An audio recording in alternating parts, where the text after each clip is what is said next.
Aqualar pH 9+, tas ir īpašs minerālūdens, dabīgais minerālūdens, kas nāk no Bulgārijas kalniem no 425 metru dziļuma no Komu kalna. Komu kalns ir tā vieta, kur svētceļotāji sāk savus ceļojumus uz Bulgārijas piekrasti. Tie ir vairāk 100 kilometru garš ceļš, un man patīk, ka šis ūdens nāk no vietas, kur svētceļotājiem sākas viņu garīgais ceļojums. Īpašs viņš ir ar to, ka viņam pH līmenis ir 9,4. Tas ir 400 reizes sārmaināks nekā parasts ūdens. Viņš satur 86 mg metasilīcija skābi, kas ir īpašs beauty minerāls, kas ļoti labi aktivizē un palīdz uzsūkties kalcijam.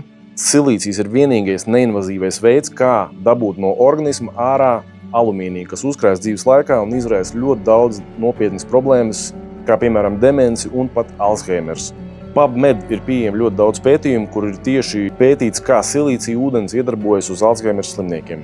Vēl silīciju sauc, protams, par beauty minerālu, jo tas palīdz kolagēnam un elastīnam sintezēties, uzlabo ādas kvalitāti un palīdz ļoti daudz dažādiem skaistuma procesiem. Šis ūdens tika arī pētīts Rīgas Stradiņu universitātē un tika konstatēts, ka viņš iedarbojās multifunkcionāli. Viens no tiem ir, viņš aktivizē vielmaiņu, aktivizējot amilāzi fermentu siekalās, kas uzlabo vielmaiņu.